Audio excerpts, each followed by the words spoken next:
આશાબેનના ગયા પછી કેશવલાલ સાવ એકલા થઈ ગયા. દીકરો સુમિત પત્ની કહે એટલું જ કરતો. આખો દિવસ ઓફિસમાં હોય અને રાત્રે આવે તો તેની પાસે સમય જ ના હોય. કેશવલાલ પહેલાં ગામડામાં રહેતા હતા. થોડી ઘણી જમીન હતી, તેમાં ખેતી કરી ઘર ચલાવતા હતા. દીકરાને ભણાવી ગણાવી મોટો કર્યો. સારી નોકરી માટે તેને શહેરમાં મોકલી આપ્યો. આશાબેન અચાનક બીમાર થતાં જમીન વેચવી પડી, પણ આશાબેનને સારું થયું નહીં.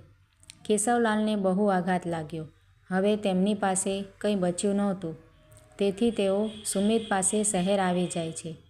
સુમિતનું ઘર નાનું હતું, તો સુમિત અને તેની પત્ની મીરાને ઘરમાં ન ફાવતું કે એક રૂમ કેશવલાલને આપવો પડે. મીરાને બહાર જવાનું હોય, કેશવલાલ ઘરે હોવાથી મીરાને તકલીફ પડતી. સુમિત મીરાનું સાંભળીને ઘણીવાર કેશવલાલ પર ગુસ્સે પણ થતો. અને આજે તો સુમિતે વિચારી જ લીધું હતું કે પપ્પાનું હવે તો કંઈ કરવું જ પડશે. હું મીરાને ના છોડી શકું. મારે હજી મારા બાળક નિતેશનું વિચારવાનું છે. તેને પણ એક રૂમ જોઈશે મોટા થઈને. આજે કંઈક તો કરવું પડશે. સુમિત પાસે એક દીકરો છે, નિતેશ. સુમિત કેશવલાલને વૃદ્ધાશ્રમમાં મૂકવાનું નક્કી કરે છે. કેશવલાલને વૃદ્ધાશ્રમમાં મૂકીને મીરા અને સુમિત બંને તેમના દોસ્તો જોડે બહાર ફરવા નીકળી ગયા. નિતેશ હજી 7 વર્ષનો જ છે. નિતેશના મગજમાં હજીએ તેના દાદાની છેલ્લી નજર અને અવાજ જ દેખાય ને સંભળાયા કરે છે. એકીટસે કેશવલાલ સુમિતના ચહેરા પર નજર ઠરી રહી હતી અને બસ એક જ શબ્દ, બેટા તું તારું ધ્યાન રાખજે. આના સિવાય કેશવલાલ કંઈ જ બોલ્યા નહીં અને આંખમાં પાણી લઈને દુઃખ મનમાં ને મનમાં જ રાખ્યું. જ્યારે નિતેશે મીરાને પૂછ્યું કે મમ્મી, આપણે કેમ દાદાને અહીં મૂકવા આવ્યા છે? શું હવે દાદા આપણી સાથે નહીં રહે? મીરાએ હસતાં હસતાં નિતેશને કહે છે કે બેટા તું હજી ખૂબ નાનો છે, તને નહીં સમજાય. જ્યારે ઘરડા થઈ જઈને એટલે અહીં જ આવવું પડે. તું જા, શાંતિથી રમવા જા. સુમિત અને મીરા ખૂબ જ ખુશ હતા. તેમને કંઈ ફરક જ ના પડતો અને તેઓ પોતાની જિંદગીમાં આગળ વધી ગયા. સુમિત તેના દીકરા નિતેશને ખૂબ જ પ્રેમ કરતો. નિતેશને જોઈતી બધી જ વસ્તુ લઈ આપે. દરરોજ સ્કૂલ મૂકવા જાય અને રસ્તામાંથી રોજ આઈસ્ક્રીમ આપવાનો. નિતેશના મોંમાંથી માંગે એટલી વસ્તુ લઈ આપે સુમિત અને મીરા. સુમિત, મીરા અને નિતેશનું જીવન ખૂબ જ સારી રીતે વીતી રહ્યું હતું. કોઈને કંઈ જ માથાકૂટ નહીં.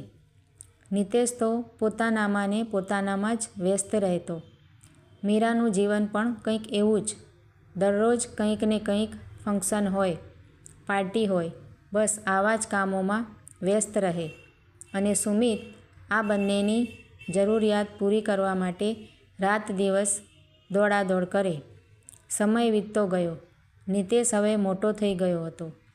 તેની પણ હવે લગ્ન કરવાની ઉંમર થઈ ગઈ હતી. મીરાએ તેની બહેનની દીકરી સંધ્યા સાથે નિતેશના લગ્ન કરી દીધા. મીરા અને સુમિતની પણ ઉંમર થઈ ગઈ હતી. સુમિત હવે ઓફિસમાં વધારે જઈ પણ ના શકતો. મીરાને પણ હવે ઢીંચણનો દુખાવો થતો. જ્યારે પણ મીરાને ઊભું થવું હોય ત્યારે સંધ્યાને બૂમ પાડીને બોલાવે. સંધ્યા કંઈ પણ કામ કરતી હોય તો એ કામ મૂકીને તેને આવવું જ પડે.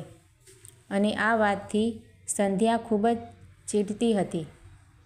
સંધ્યા મીરાના સામે તો કંઈ ના કહી શકે, પણ જ્યારે નિતેશ ઓફિસથી આવે એટલે ઝઘડા થતા. સંધ્યા ખૂબ જ બોલે. ઘણીવાર તો શાંતિથી જમવા પણ ના દે. નિતેશ પણ રોજ રોજના આવા બેમતલબ ઝઘડાથી કંટાળી ગયો હતો. એક દિવસે મીરા અને સુમિત સાંજે બહાર બેઠા હતા. બંને ઘણા દિવસથી ઘરમાં ચાલી રહેલું સંધ્યા અને નિતેશ વચ્ચેની ચર્ચાની વાતો કરતા હતા. મીરા સુમિતને પૂછતી હતી કે નિતેશને કંઈ પ્રોબ્લેમ આવી છે ધંધામાં? નિતેશ અને સંધ્યા ઘણા દિવસથી કંઈ વાતોચીતો કરે છે. બંનેના વચ્ચે કોઈ પ્રોબ્લેમ થયો છે કે શું? સુમિત મીરાને સમજાવતા કહે છે કે ના, ખોટું આટલું બધું વિચારે છે.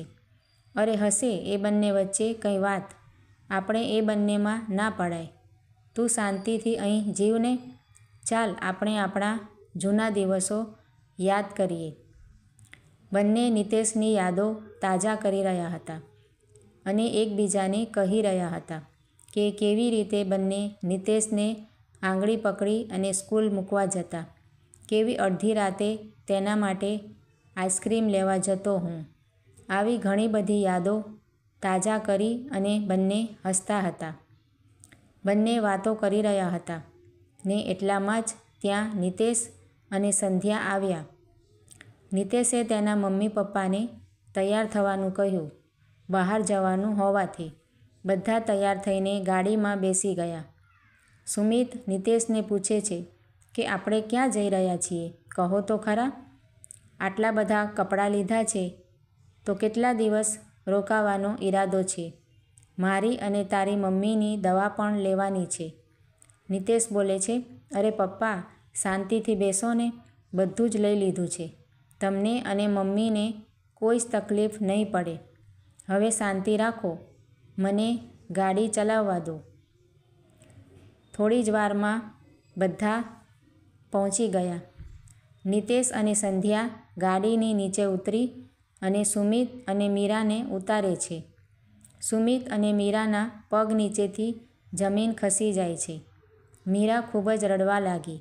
નિતેશને સંધ્યાના આગળ હાથ જોડી મિન્નતો માંગવા લાગી.